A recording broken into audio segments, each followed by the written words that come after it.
अस्सलाम वालेकुम everyone, welcome to my YouTube channel. Review देने से पहले आप सबसे एक छोटी सी गुजारिश है, मेरे चैनल को सब्सक्राइब कर दें क्योंकि मुझे अपने चैनल को ग्रो करने के लिए 1 के सब्सक्राइबर की ज़रूरत है। जी तो आज मैं आपको ड्रामा दिल ए नादान के एपिसोड 13 का रिव्यू दूंगी। इस एपिसोड में आप देखेंगे गजनफर साहब और निगार जब दोनों जुनैद के सामने दानिया से शादी की बात करेंगे। जुनैद कहेगा ऐसा कभी नहीं हो सकता, जिस पे गजनफर साहब कहेंगे तुम्हारे पास और कोई ऑप्शन नहीं है, तुम्हें हमें हमारी इज्जत रखनी पड़ेगी। अगर तुमने ऐसा नहीं किया तो हम तुम्हें डिसओन भी कर सकते हैं। जिस पे जुनैद कहेगा आपने मुझे डिसओन तो 5 साल पहले ही कर दिया था। मेरी जिंदगी के 5 साल, वो 5 साल जिसमें आपने मुझे सबसे दूर कर दिया था, और उन 5 सालों में आपने एक बार भी मुझे पलटकर फोन तक नहीं किया था, मुझसे मेरा हाल पूछा था कि मैं कैसा हूँ। वो कहेगा मुझे डिसऑन का नाम लेकर ब्लैकमेल करने की अब कोई ज़रूरत नहीं है। आप आज फिर मुझे डिसऑन करना चाहते हैं इस ज़िंदगी से और इस प्रॉपर्टी से, तो कर दीजिए, आई डोंट केयर। जिस पे निगार गजनफर से कहेगी आप ये कैसे कर सकते हैं, मैं तो अपने बच्चे को डिसऑन करने का सोच भी नहीं सकती हूँ। जिस पे वो कहेंगे बिल्कुल ठीक कहा तुमने, लेकिन मैं ऐसा सोच भी सकता हूँ और कर भी सकता हूँ अगर इसने हमारी बात नहीं मानी तो। फिर तानिया अपनी अम्मी के पास आएगी और उसकी अम्मी निगार और गजनफर की प्रपोजल के बारे में बताएगी। जिस पे तानिया भड़क उठेगी और कहेगी जावियार के रिजेक्शन के बाद उनकी हिम्मत कैसे हुई मुझे प्रपोजल भेजने की, वो सोच भी कैसे सकते हैं जिसके भाई ने मुझे ठुकराया हो और मैं उससे शादी कर लूं। जिस पे उसकी अम्मी कहेंगी निगार और उसके हस्बैंड का क्या कसूर है, वो तो हमेशा से तुम्हें बहू बनाना चाहती थी।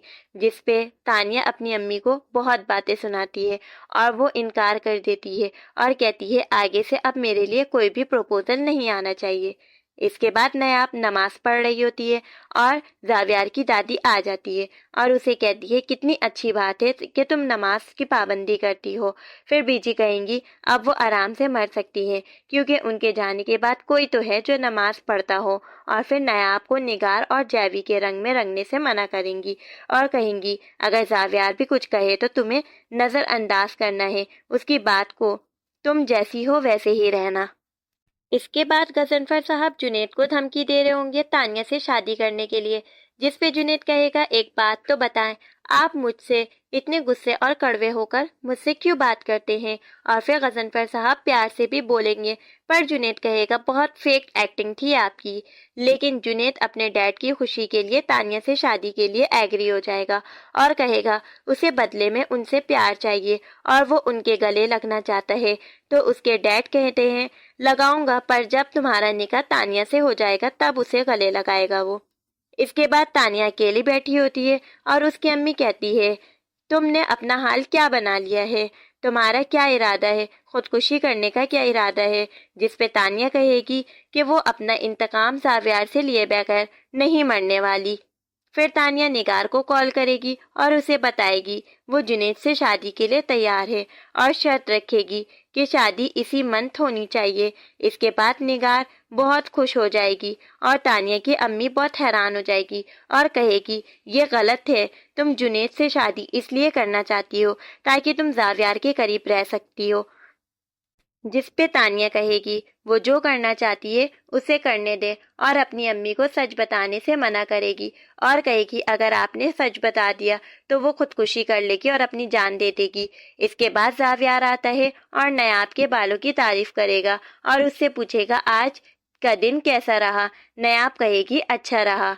फिर तानिया अपनी अम्मी के पास आएगी और उसकी अम्मी दोबारा से लेक्चर शुरू कर देंगी और वो अपनी अम्मी से बहुत ज़्यादा बदतमीजी करेगी और फिर वहाँ से चली जाएगी। फिर निगार बीजी को बताएगी कि वो जुनैद की शादी तानिया से करेगी और बीजी बहुत बातें सुनाएगी और कहेगी तुमने जुनैद पे कितना प्रेशर डाला होगा मुझे पता है। जिस पे गजनफर कहेगा आपको इस मामले में बोलने की कोई ज़रूरत नहीं है। इसके बाद नायाब जावियार से कहेगी तानिया आपको पसंद करती थी। जिस पे जावियार कहेगा हाँ उसकी तरफ से था पसंद, लेकिन मेरी तरफ से कोई ऐसी बात नहीं थी। फिर जुनैद और तानिया दोनों बाहर मिलते हैं और दोनों बहुत कंफ्यूज होते हैं क्योंकि दोनों ही शादी नहीं करना चाहते और वो ये मजबूरी पे शादी कर रहे हैं। फिर तानिया कहेगी जुनैद से बोलो क्या बात करनी थी तुम्हें। फिर जुनैद एक बात कहेगा उससे تانیہ کیا تم اس شادی سے خوش ہو؟ جس پہ تانیہ کہے گی آف کورس میں بہت خوش ہوں اور میں اپنی زندگی کا فیصلہ خود کرتی ہوں اور میں کرنا چاہتی ہوں تم سے شادی، اور کہے گی تم سمجھو ہماری ارینج میرج ہو رہی ہے، اور پھر تانیہ زاویار کے ریلیٹ بات پہ کہے گی کہ مجھے شکی ہسبینڈ بالکل پسند نہیں ہے۔ پھر لاسٹ سین میں نگار بیگم نیاب کو تانیہ اور جنید کے شادی کا کارڈ دے گی اور اسے نیاب کو اپنی فیملی کو شادی پہ بلانے سے منع کرے گی اور اس کی فیملی کی بہت برائی کرے گی اور اسے کہے گی بہتر ہوگا تم اپنا تعلق ان سے ختم کر دو، جس پہ نیاب کو بہت برا لگے گا یہ بات اور وہ رونے لگے گی۔ یہ ایپیسوڈ یہیں پہ اینڈ ہو جائے گا۔ اگر آپ کو میری یہ ریویو اچھی لگی ہو تو میرے چینل کو لائک کر دے، سبسکرائب کر دے، کامنٹ کر دے and don't forget to press the bell icon. Okay, اللہ حافظ۔